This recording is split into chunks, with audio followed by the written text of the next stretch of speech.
What awful movie do you love? Mr. 2015 pretty standard rom-com, except it's patently obvious at pursuing the romance is a terrible mistake. So it's actually just the story of a woman descending into madness with a dope soundtrack. Rock Slide 2009 first. I will watch anything with Patrick Warburton in it. Second, the villain is Andy Dick as the world's worst cult leader. Honorable mention goes to Ochi and Sipek, because it might be the worst movie of all time. But good goddamn did they make it. I don't think I'll ever understand Korean movies. Frankenfish.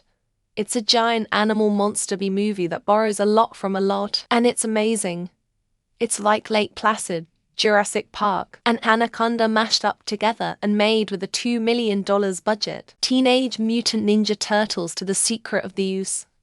I loved it as a kid, and I love it now. It's not as good of a movie as the original, but it's far more quotable. It's got loads of action and slapstick hijinks fighting, tons of great Jim Henson costumes with animatronics, and I even like the cheesy Vanilla Ice dance number at the end. It's stupid and goofy, nerfs their ninja weapons, and has a shameless pop music tie-in, but damn if I don't love it. Where the Heart is starring Natalie Portman.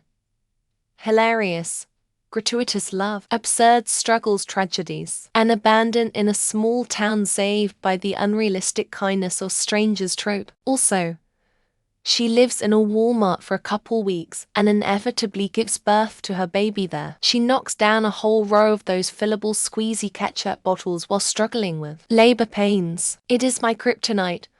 I am a very uncool mom though. It's not that awful, but for years people treated it as such. Now I think they are coming around. But The Amazing Spider-Man. Honestly, I think it's about 90 Andrew Garfield and Emma Stone that makes me adore it so much. Their chemistry and connection is just electric. I'm not oblivious to the criticism half I agree with, but for some reason the bad parts have never bothered me during my multiple rewatches over the years. It's a bit of an obscure title that not many have probably ever heard of. That Cannibal the Musical from the genius minds that brought us South Park and the Book of Mormon. It's low budget, their first film before South Park, cheesy, and oh so entertaining. And the songs are just great. The sky is blue, and all the leaves are green. The sun's as warm as a baked potato. The Zombies DCOM franchise. It's more of an ironic love. My sisters and I were bored during COVID lockdown, so we got on Disney and watched the first two. When the third one came out, we were so excited and turned it on, and our parents were like, WTF. I'm sure the fourth one will have the same quality as the previous three, and I am excited to watch it with my sisters. 3,000 Miles to Graceland. It's essentially 3 movies spliced together with some of the most unintentionally hilarious acting I've ever seen. For instance, Howie Long throws a wad of money at a kid and hits him in the face, and Nathan. Also, Ice-T shows up 90 through the movie and zip lines upside down shooting dual Uzis. Red Dawn 2012. It's one of those movies I would watch as an early teen that just seemed so badass to me. Neared such love for film and everything movies. I realized that it isn't one of the best, but I think it's just that childhood memory I have with the movie that makes it enjoyable every time I watch it. I flipped channels onto a movie called Sukiyaki Western Jungo once. It was a Japanese-made spaghetti western played by an almost all Japanese cast speaking entirely in English. I thought it was one of the greatest things I'd ever seen. I showed it to my BF later, and he looked at me like I'd gone soft in the head. Expelled. It seems purposely bad. Half of the actors didn't even try. The jokes are terrible. The movie was honestly probably only made for dumb 13-year-olds who looked up to Cameron Dallas. I don't watch it often, but it's always gonna have a special place in my heart, and it reminds me of how I'm glad I'm not 13 anymore.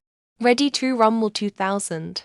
It's a comedy about pro wrestling with a ton of WCW guys in it. DDP, Goldberg, Sting, Booker T, Perry Saturn, Sid Vicious, and several more. It's very cheesy, but pro wrestling, by nature, is cheesy in an endearing sort of way.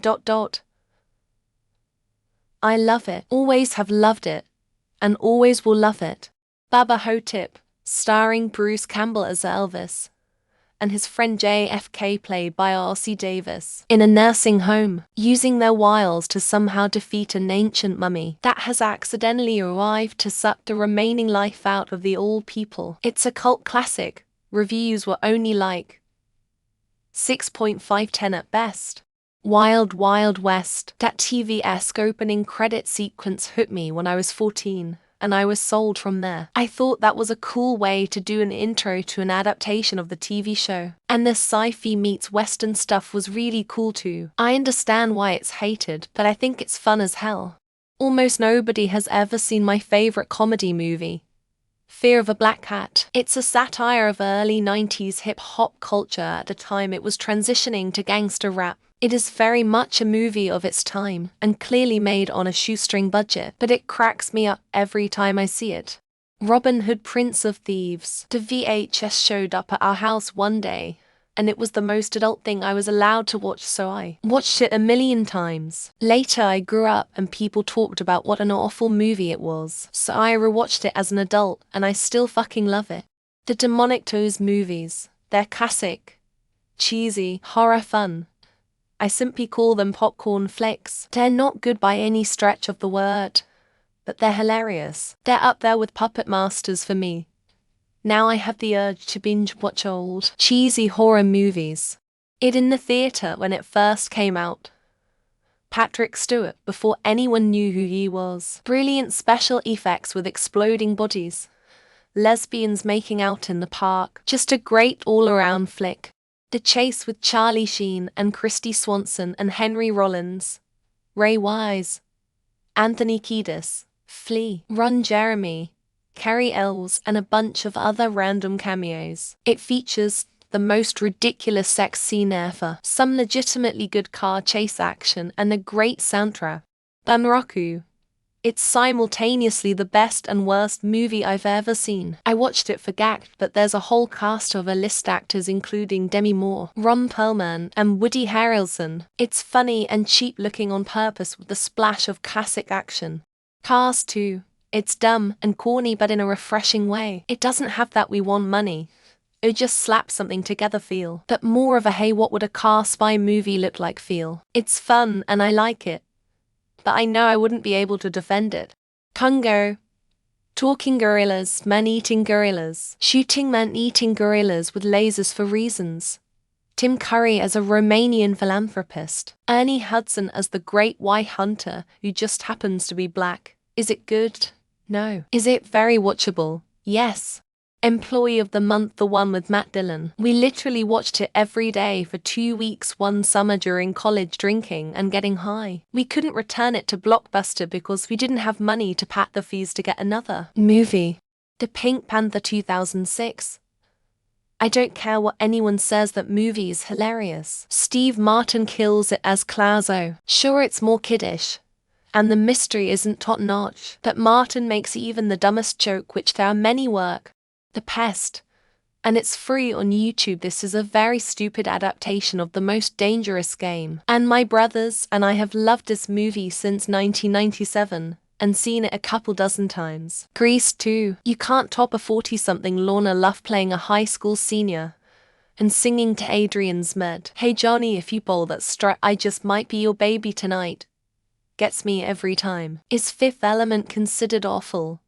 Otherwise, I'm going with the Disney version of The Three Musketeers, 1993.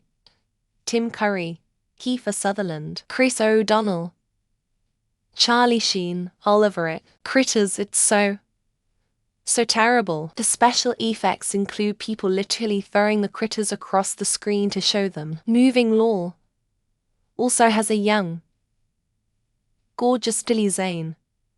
So there's that. Jack and the Cuckoo Clock Heart.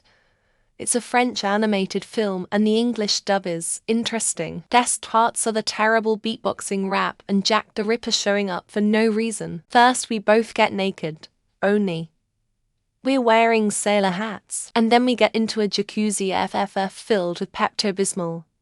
I clip your toenails, and you shave my buttocks. Hot Tub Time Machine. It has some unfortunate relics of the 2010s, like dropping F-slurs all over the place. But there are a lot of really funny bits through the movie. Okay, so has anyone else ever seen Evil Alien Conquerors? No, maybe it was a fever dream and doesn't really exist.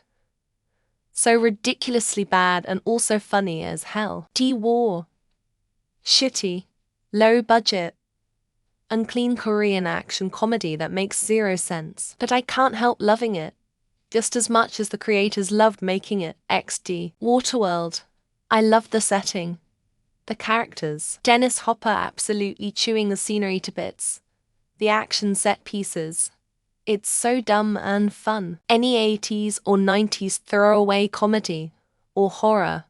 Weekend at Bernie's is a good one. Analog design and effects just have so much more value than CGI. Murder by Death. Old-fashioned humor that mocks nationality and disability in a murder mystery would never be made today. It has amazing actors. Suicide Kings 1997.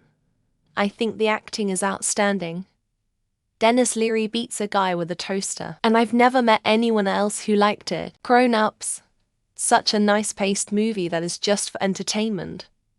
Not to analyze, not to get involved, just think of the laughs and the love. I don't remember the name, unfortunately. But it's a rom-com featuring Justin Timberlake. Cheesy, poorly written, but so good to watch. Batman Forever. The Riddler has always been my favorite Bat villain, and I just really enjoy the movie's neon over black aesthetic.